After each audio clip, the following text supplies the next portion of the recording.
Shalom. First and foremost, I want to give all praises, honor, and glory to Yahweh, Bahasham Yahushai, Bahasham Recha Kodash. Double honors to the elders and the apostles of Great Millstone, and peace and blessings to the elect. And today we're going to go into the book of 1 Samuel, the 10th chapter. As we went through the 9th chapter, right, Saul and his servant were looking for the lost asses, right, the donkeys of their father, which eventually led them to meeting Samuel, who invited them to the high place to eat of the sacrifice before having them make their departure. So being at the point now, right before, as Samuel asked Saul to have the servant go on ahead, and he would talk to Saul concerning what the Lord had showed him. So here we are, 1 Samuel chapter 10, verse 1. Then Samuel took a vial of oil and poured it upon his head and kissed him and said, It is not because the Lord Yahweh hath, or is it not because the Lord Yahweh hath anointed thee to be captain over his inheritance? Now, something about the Old English is sometimes when you see, the wording almost like a rhetorical question or in a question form, it can read the same, or the meaning is as though you took out the is and a not, or it's like saying, it is because the Lord have anointed thee to be captain over his inheritance that I'm doing this, right? So when you read it like this, it's kind of like saying, am I not doing this because the Lord has anointed you to be captain over his inheritance? Verse 2, when thou art departed from me today, then thou shalt find two men by Rachel's sepulchre. Rachel, like as in Jacob, our forefathers' wife, Rachel, where she died and was where she was buried. And what Samuel is doing here is he's basically showing Saul the signs of what he would see and encounter on his way back. So it says here, when you leave, right, you're going to find two men by Rachel's sepulchre. So these were all places like, or let's just say on the path that Saul would take back home. It says here, in the border of Benjamin as Zelzah, and they will say unto thee, the asses which thou wentest to seek are found. And lo, thy father had left the care of the asses, and sorroweth for you, saying, What shall I do for you, my son? So these signs would also show or confirm in Saul's mind the things that Samuel had said to him. And so here he would meet them, right, and they would confirm that, hey, the donkeys are found, and now your father's worried about you, asking like, well, what am I going to do about my son? He's missing, yada, yada. Verse 3, then thou shalt go on from thence, and thou shalt come to the plain of Tabor, and there shall meet thee three men going up to God, to Bethel, right? So that was like another high place where they would worship. And here what he is saying is less of like go here and then go here and then go here, but more so when you get to this place, or as you get to this place, this is what you're going to see. And this is what you should do when you see it. So you're going to see three men going up to worship, one carrying three kids, which are goats or baby goats, and another carrying 3 loaves of bread, and another carrying a bottle of wine. And they will salute thee, and give thee 2 loaves of bread, which thou shalt receive of their hands. So when they give that to you, take it.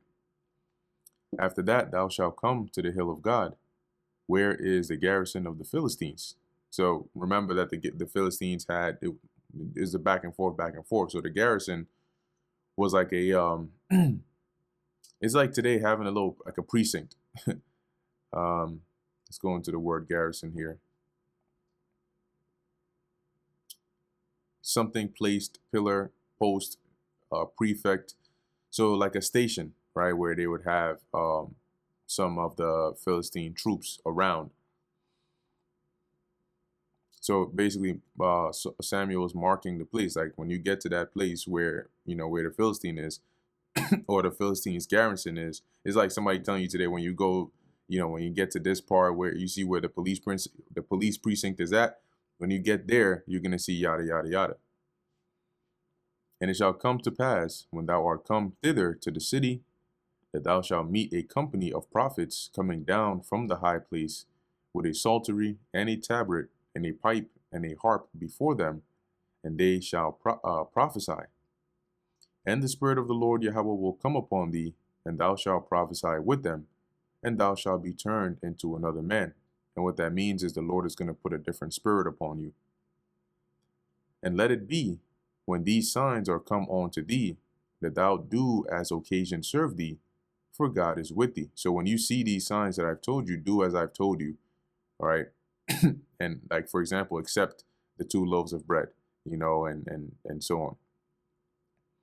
And thou shalt go down before me to Gilgal, and behold, I will come unto thee to offer burnt offerings, and to sacrifice sacrifices of peace offerings. So, meaning that there would come a time when Samuel would, make his way to Gilgal, right? Let's say that would be the next place where he would be doing the offerings or the sacrifices. And he's basically telling Saul, don't wait for me, right? As he says, 7 days shalt thou tarry till I come to thee and shew thee what thou shalt do. So when that time comes and you go there, just wait for me there. When it says don't wait for me, I meant like go there and I'll come and meet you. Don't wait for me to come before you go. Verse 9, and it was so that when he had turned his back to go from Samuel, God gave him another heart, right? So the Lord basically put a spirit upon him to where his mind was, you could say, more open or more spiritual. And you'll see what that allowed him to do later on. And all those signs came to pass that day. And when they came thither to the hill, being Saul and his servant, behold, a company of prophets met him, and the Spirit of God came upon him, and he prophesied among them. So it's spiritual that the Lord gave him another heart or another mind, because later on the Spirit will come upon him for him to prophesy. And it came to pass, when all that knew him before time saw that, behold, he prophesied among the prophets. Then the people said one to another, what is this that is come on to the son of Kish? Is Saul also among the prophets? Because usually, you would have like the prophets were known, right? And you had like sons of the prophets. So it was like a distinction. But Saul or his house weren't known, right, for being prophets. So it was strange for people to see that, to say like, oh shoot, like since when is Saul, amongst the prophets? It's like today, if you saw, you saw some, I don't know, like, let's just say some famous celebrity or something like that, standing with like, brothers teaching, and you're like, wait, but he's doing that Israelite stuff now? Like he's a part of that? Like, whoa, since when? And one of the same place. So this was like the question that was asked, right? And somebody replied and said, and one of the same place answered and said, but who is their father? Therefore it became a proverb, is Saul also among the prophets? Now the answer, but who is their father, is, when you look into it, for example, the father is likened onto one that either right births you, or can also be, especially in Hebrew, can also be like a founder or a giver, right? Of who come they, you could say. And so this answer, is more so, well, you can rephrase it as, did you forget who their father is, right? Or of who they came from, which is the Most High. And that's to say that, yeah, Saul is the son of Kish, and, he's not known for this, but being that this spirit comes from the Lord, he can put it on anybody, even Saul. Right? So don't forget who their father is, their spiritual father, that is, that giveth that spirit. Hence, you see even Saul prophesying. Therefore, it became a proverb, is Saul also among the prophets? So that was like a saying, having seen that. And when he had made an end of prophesying, he came to the high place. And Saul's uncle said unto him and to his servant, whither went ye? And he said, to seek the asses. And when we saw that they were nowhere, we came to Samuel. So we were looking for the asses, but we couldn't find them. So we went to Samuel. And Saul's uncle said, "Tell me, I pray thee, what Samuel said unto you." And Saul said unto his uncle, "He told us plainly that the asses were found. But of the matter of the kingdom whereof Samuel spake, he told them not." So Saul kept that part secret about the kingdom and him being king and all that. And Samuel called the people together unto the Lord Yahweh to Mizpah, and said unto the children of Israel, "Thus saith the Lord God of Israel." So he called an assembly. "I brought up Israel out of Egypt, and delivered you out of the hand of the Egyptians, and out of the hand of all kingdoms, and of them that oppressed you. And ye have this day rejected your God, who himself saved you out of all your adversities and your tribulations. And ye have said unto him, Nay, but set a king over us." So you said you wanted what you wanted, right? Regardless of whether you would be rejecting the Lord as king over you or not. You want a king? All right.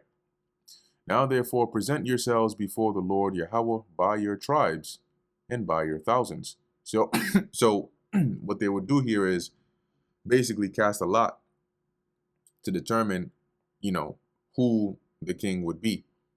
And so they first grouped up themselves by their tribes.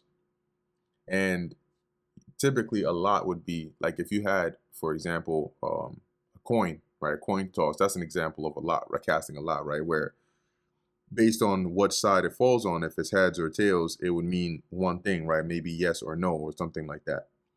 So by having, them grouped up, you would then go tribe by tribe, right? Is he of this tribe? Then you would cast a lot. And then if it's no, then you move to the next tribe. Or is he of the tribe of Judah? Or is he of the tribe of Benjamin? And then if it falls on yes, then that's the Lord telling you, okay, that's the tribe that he's going to be from. So it says, "And when Samuel had caused all the tribes of Israel to come near, the tribe of Benjamin was taken," i.e. the lot fell on them, right, as I sort of just described.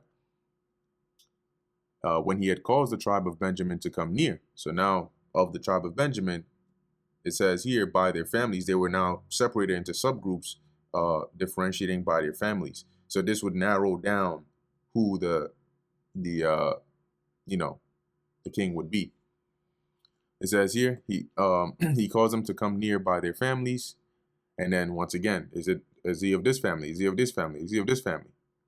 And the family of Matri was taken, so the lot fell on them. And then of them, they broke it down even more. And of the individuals, as it says, and Saul the son of Kish was taken.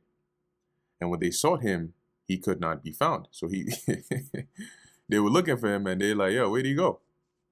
Therefore they inquired of the Lord further, if the man should yet come thither.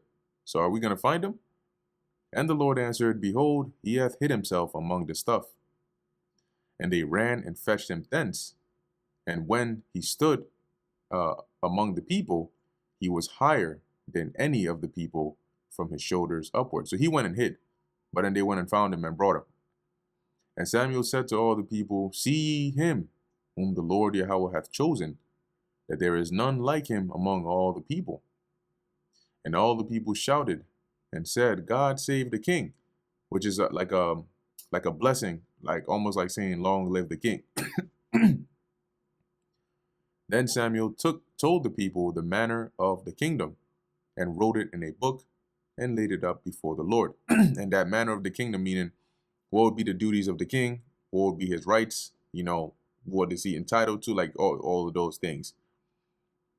And Samuel sent all the people away, every man to his house.